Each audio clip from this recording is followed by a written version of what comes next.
Boas-vindas à nossa aula de análise de pré-projeto. Projeto de dissertação e projeto de tese também, beleza? Na aula de hoje a gente vai entender um pouquinho do funcionamento de uma boa introdução de pré-projeto, tá bom? Lembrando que todo mundo que está na dissertação e tese também precisa fazer projeto. Tem algumas pessoas que passaram com um projeto que precisa mudar, tem que fazer outro. Passaram no mestrado e doutorado, né?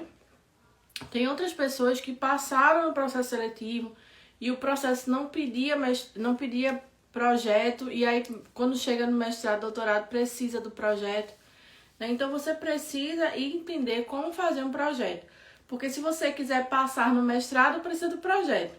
Quando tiver no mestrado, precisa estar com o projeto bem afiadinho. Quando você quer passar no doutorado, precisa fazer o projeto. Quando você está lá na tese, pode ser que seu projeto mude todo do processo seletivo e tem que fazer um outro projeto. Então, projeto é uma coisa que a gente precisa dominar. E o bom disso é que, uma vez você aprender o formato de um projeto, vai servir para todos os projetos o resto da sua vida. E aí entra a questão: qual é a diferença de pré-projeto e projeto? Pré-projeto é quando você fez o seu projeto, foi para o processo seletivo, ele foi até aprovado, tudinho. Você ainda não está no mestrado, você ainda não está no doutorado. Só que quando você entra no mestrado, doutorado, seu orientador, sua orientadora pode pedir alteração nesse projeto. E aí depois que ele pede toda a alteração que você faz, ou começa do zero um outro projeto, e o orientador fala assim: pronto, batemos o martelo, esse aqui é o seu projeto final. Aí você vai pegar esse projeto, esse pré-projeto, que antes era um pré, daí ia para os finalmente, né? Passou pelo finalmente do orientador, da orientadora, e agora você tem um projeto. Então a gente pega um artigo de revisão, constrói um pré-projeto. O orientador dá o ok, o pré-projeto vira um projeto. Com o projeto ok, a gente vai executar o método daquele projeto. Quando executar aquele método, a gente vai colher resultados. Dessa colheita de resultados, a gente vai escrever dissertação e tese. E depois da dissertação e tese vira capítulo de artigo original. Então, tudo começa no artigo de revisão e termina no artigo original. Então, falei um pouquinho para vocês a importância da gente aprender a fazer projeto, porque a gente vai usar aí, ó, pro resto da nossa vida acadêmica. Vai fazer um pedido de bolsa? É aquele projeto que você vai, aquele modelo que você vai utilizar. Vai fazer projetos de pós-doc, aquele modelo de projeto que você vai utilizar também, né? Então, graças a Deus não muda. Se você aprendeu uma vez, você não precisa ficar aprendendo outras vezes. Não vai ter risco de mudar. A gente pode ter um projeto que seja mais completo ou menos completo, né? Mas sempre a gente vai ter aquela estrutura. A introdução é sempre do mesmo jeito. Problema de pesquisa é sempre do mesmo jeito, justificativa, objetivos gerais, toda aquela parte, tá bom? A gente vai falar mais detalhadamente sobre essas partes aí. Boa noite, Ana. Boa noite a todos vocês que estão chegando aqui agora.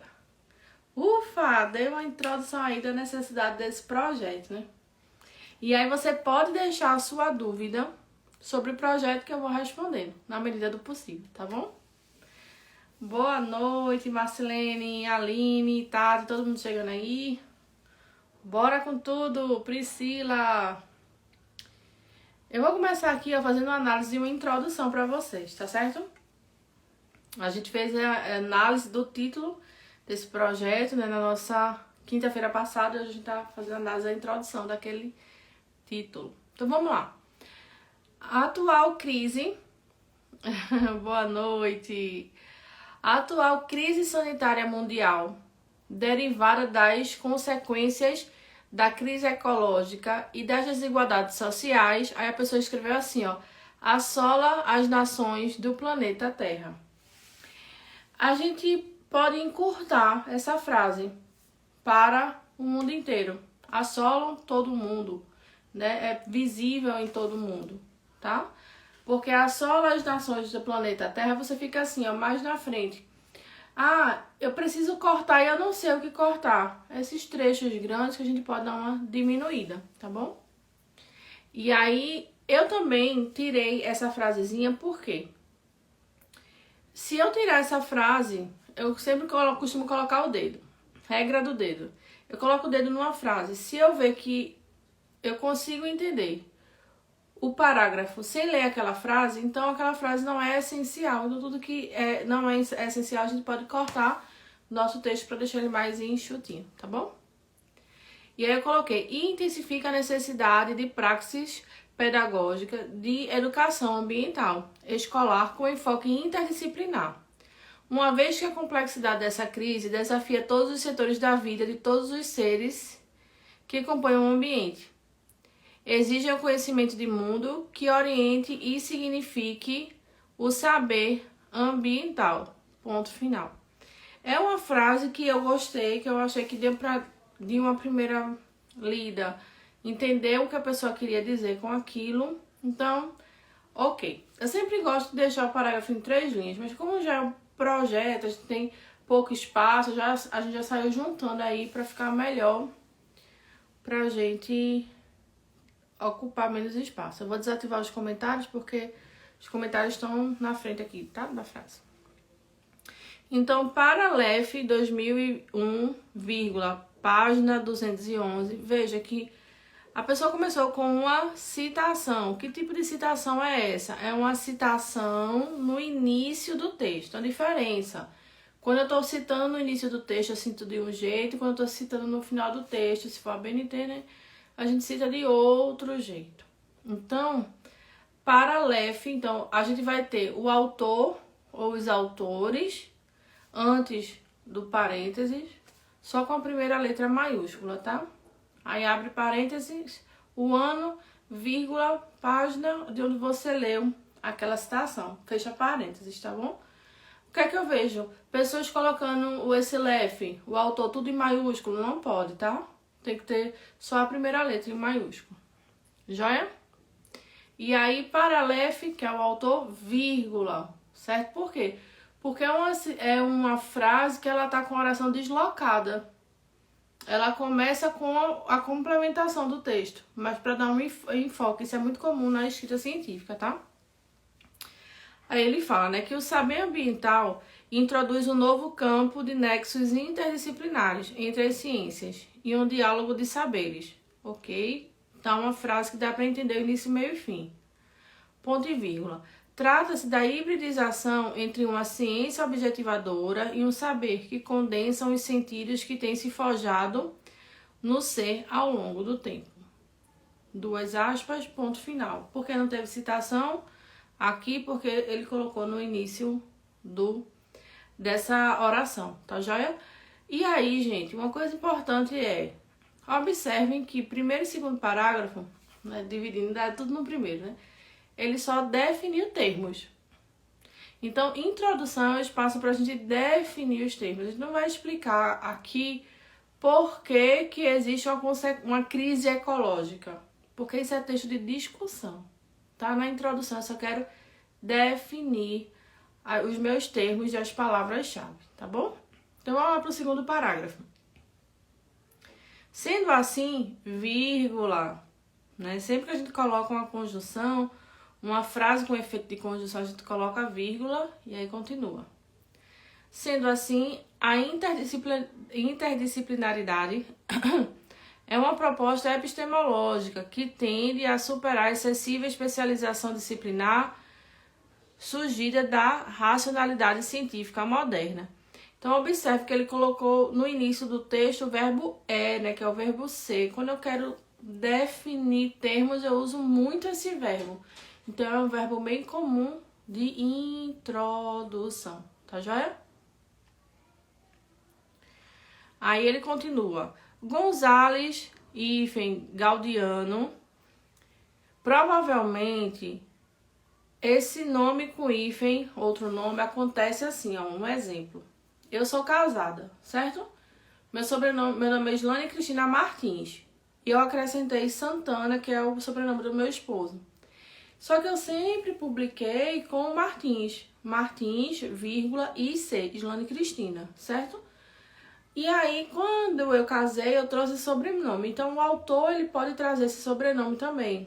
Você pode colocar assim, ó, Martins, hífen, Santana. Por quê? Porque antes era só Martins e agora acrescentou esse sobrenome. Isso acontece muito no meio científico, né? Eu optei por deixar só Martins. Por quê? Porque o meu esposo não trabalha com publicação. Ele não tem um nome forte na publicação. Isso acontece mais quando a gente... a pessoa que eu vou me casar trabalha muito com isso, tem um sobrenome, né, de peso e que vai abrir portas para mim. Então, normalmente as pessoas fazem isso. Como não é o meu caso, eu optei por deixar só Martins, tá? Então, provavelmente pode ter acontecido essa questão para ter esses dois sobrenomes com hífen, tá certo? E aí, ó, abre o parêntese, ano 2005, vírgula, página 121, fecha parênteses, tá bom? Vírgula. E tem sido vista como uma forma de reorganizar o conhecimento, de modo que se possa responder melhor aos problemas que a sociedade vem enfrentando, fazendo intercâmbio de saberes mútuos com todas as disciplinas. Ponto final. Não precisa de citação, porque eu já citou lá no início. Para Amorim, veja, sobrenome, só a primeira letra maiúscula, né? O restante minúsculo, abre parênteses, ano, vírgula, página de onde viu aquela citação, fecha parênteses. É sempre assim. Introdução é sempre para definir termos. Citações indiretas no início do texto é sempre dessa maneira. Então não muda, certo? Então revisa teu material para ver se você está fazendo dessa forma aí, tá bom? Isso se você for fazer a BNT. Se for APA ou Vancouver, é diferente. Aí abaixo, né, depois de Morim, 2005, a interdisciplinaridade é uma reunião de disciplinas que estabelecem trocas, cooperações entre si, transformando-se em algo orgânico. Desse modo, a interdisciplinaridade na praxis pedagógicas da educação ambiental escolar, estou aqui lendo bem a cabeça baixa, que eu tô para poder ver, corresponde às suas intrínsecas relações com o mundo e o meio ambiente. Então, a gente observa aqui que essas frases foram todas de definições. O que é, o que é, o que é. E, gente, qual é o papel da introdução? Não é dar subsídio para o leitor entender o que vai vir depois. Então, se a gente vai falar de praxis pedagógicas, educação ambiental, a gente tem que definir esses termos para poder discutir esses termos. Aí, o que é um erro comum dos alunos? É dizer assim, foi criado em 2000 e não sei quanto. Aí começa a historinha. Vai direto pro assunto, tá joia? Projeto, a gente não tem como escrever muita coisa. Na dissertação e tese a gente dá uma ampliada, tá certo? Então esse, gente, é a primeira parte da introdução. Agora vamos ver o final. E aí vem. Na dimensão global, a primeira menção oficial sobre a necessidade de articulação entre interdisciplinaridade e educação ambiental aconteceu em 1972, na Conferência de Estocolmo, na qual a Resolução 96 recomendou, que é a sigla, né, do termo que ele está falando que eu não lembro, com enfoque interdisciplinar e também caráter escolar e extraescolar, com o objetivo de preparar o ser humano para viver em harmonia com o ambiente. Então, ele está falando aqui, primeiro ele foi direto ao assunto, e depois a gente está falando de algo importante, mesmo sendo algo lá atrás. Quando a gente fala de educação ambiental, a gente tem que, por obrigação, citar essas partes iniciais aí, tá? Mas aí ele não contou uma historinha, como é que se aprende, como é que o pedagogo aprende, como é que isso, entende? Não, ele foi direto para falar a historinha de uma conferência que marcou o início. Então eu fiz meu TCC relacionado com a parte ambiental e é uma coisa que realmente minha banca comentou que estava certa, né? Eu tirei 9.2 do meu TCC. Em 3 semanas de preparação dele. Então vamos lá.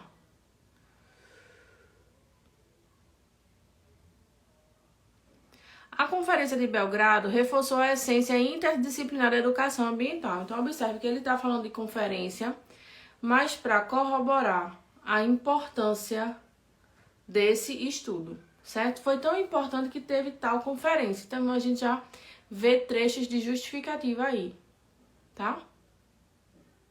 A Conferência de Belgrado reforçou a essência interdisciplinar da educação ambiental, sendo apontada como um dos princípios orientadores do Programa de Educação Ambiental, acredito que é.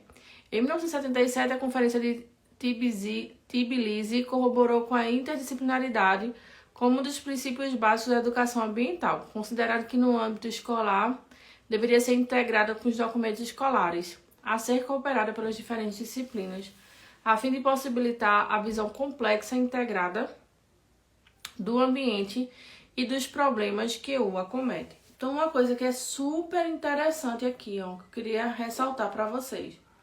Ele veio justificando o texto. E qual é a função da justificativa? Dizer por que é que o teu assunto vai melhorar a vida de alguém. Programa de pesquisa é dizer o problema que ela enfrenta. E eu percebo muito que os alunos têm essa dificuldade, tá? Então, ele usou a justificativa, mas ele não só justificou. Ele disse de onde vieram os protocolos dessa justificativa. E é por isso que ele vai reforçar das conferências que teve em tal ano, para reforçar, para embasar essa justificativa. E alguns alunos falam assim, Islane, justificativa deve ser referenciada com certeza. Né? A gente não tira da cabecinha da gente.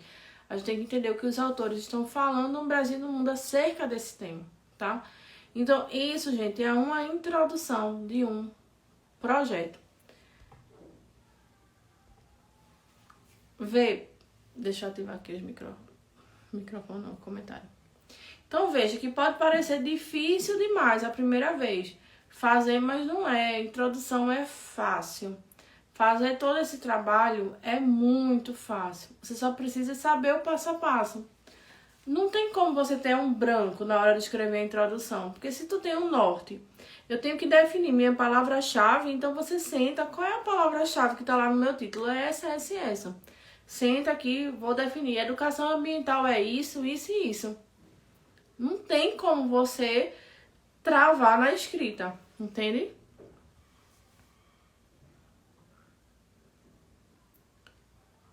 Marcelene disse que não conseguiu ouvir nada. Foi só ela, gente? Eu acho que sim, né? Que mandou aqui na caixinha. Quando acontecer esse problema, você sai da live e volta. Que aí ajusta. Mas deu pra entender, gente, o que eu fui falando pra vocês?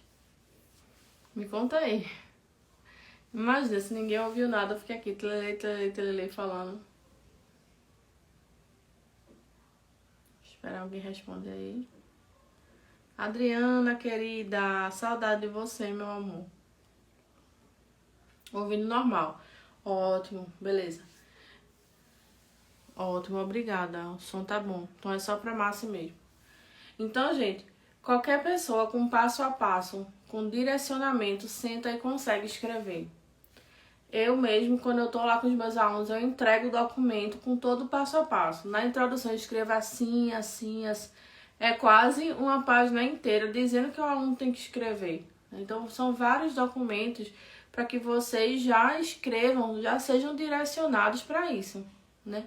Para quê? Porque você não trava, então não tem por que travar. Se travou é porque não tem um passo a passo, não tem um roteiro do que você deve escrever. Ana perguntou, pode fazer uma delimitação logo do problema de pesquisa na introdução também? Ó, não é ideal a gente colocar a justificativa e problema de pesquisa na introdução do projeto. Porque vai ter uma seção só para justificativa e só para problema de pesquisa, certo? Nesse caso do aluno, ele, para definir o contexto dele, precisava justificar. Então, meio que foi necessário colocar um pouco da justificativa de forma sutil. Mas mais abaixo ele vai justificar, vai ampliar essa justificativa.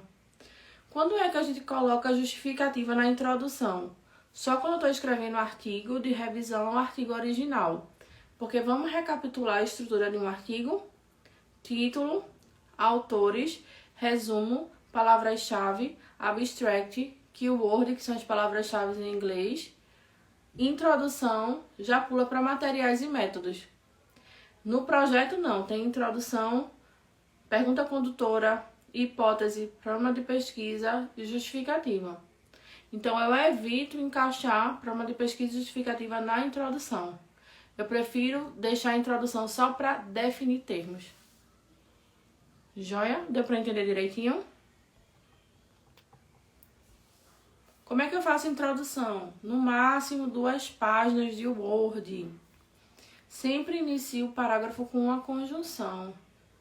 Só que eu não coloco conjunção no primeiro parágrafo. Por que eu não coloco conjunção no primeiro parágrafo? Porque a conjunção está remetendo a um assunto anterior. Então, se eu estou no primeiro parágrafo, não tem nada antes dele. Por isso que não tem conjunção. E aí, na área do aluno, tem uma tabela completa de conjunção para introdução, para todas as partes do projeto. Já tudo mastigadinho para vocês, tá? Então, a gente coloca até 3 linhas cada parágrafo, né? Sem contar com a citação. Por quê? Porque o aluno ele é obrigado a fechar uma ideia no parágrafo. Ah, Islane, mas... Por nada, Ana. Mas, Islane, eu não consigo terminar tudo que eu quero em 3 linhas. Então, ou você diminui o que você está escrevendo, ou você está sendo prolixo, falando muito, enchendo linguiça para falar a mesma coisa. Ou se você disser assim, não, Islane, realmente, a ideia do texto ali, ela precisa ser falada em 6 linhas. Aí você divide. Quando você quebra, você coloca uma conjunção para iniciar o próximo parágrafo, para dar uma ideia de continuidade com o parágrafo anterior. Aqui nesse projeto que eu mostrei para vocês a introdução, boa noite, Cirlei, eu já juntei os parágrafos para a gente caber, porque a gente tinha que fazer o projeto inteiro em 8 páginas. Então, ali eu já fui juntando e fui cortando o essencial, né, para os alunos. Então, quando eu vejo que o aluno cortou, e disse, eu não sei mais o que cortar, aí eu entro em ação e vou cortar as partes que ele não tá conseguindo cortar e dizer o porquê que eu tô cortando. Tá? Como aquilo ali, eu dei um traço ali pro aluno para dizer a ele por que tava cortando aquilo ali. E eu expliquei para vocês também, né? Então, tudo isso faz parte de uma introdução. A banca quer saber de você se você sabe delimitar, né, o assunto que você vai falar, né? E aí você tem que realmente apresentar. Mas o que é que eu vou apresentar, sendo que existem tantas informações no mundo sobre o meu assunto? Pega a tua palavra-chave, tá? E descreve ela direitinho, tá certo? Dentro do curso, né, tem aulas na área do aluno em que eu escrevo uma introdução junto e vou mostrando a linha de raciocínio ali para vocês, né? Fora que eu vou sempre corrigir os trabalhos dos alunos para verificar se o que eles fizeram tá tudo certinho, pegando na mão mesmo. E eu quero só reforçar para todos vocês. Estão sobrando vagas no mestrado e no doutorado. E a sua vaga está esperando por você. Você quer, a vaga tá sobrando. Tá com a faca com queijo na mão, é só cortar. Como é que eu corto esse queijo, Islane? Tendo um passo a passo, tendo alguém que tenha doutorado, que já passou por tudo isso, para corrigir seu material. Lucrécia, como é bom ouvir sobre introdução, né? Vai caindo fichas, né? Vão caindo fichas. E é isso aí. E aprender é sempre isso, né? Então, os alunos que estão aqui assistindo, assistam a aula da gente na Hotmart, assistam 2, 3 vezes, até internalizar. Por quê? Porque é muita informação, você tem que conciliar a informação com o que você está escrevendo, né? E às vezes passa batido alguma coisinha. Mas para você internalizar é importante a gente assistir, chega uma hora e fala assim, uau, eureka, entendi tudo, tá joia? E aí, vocês gostaram? Deu para entender direitinho o que eu falei? Ficou alguma dúvida? Contem aí pra mim.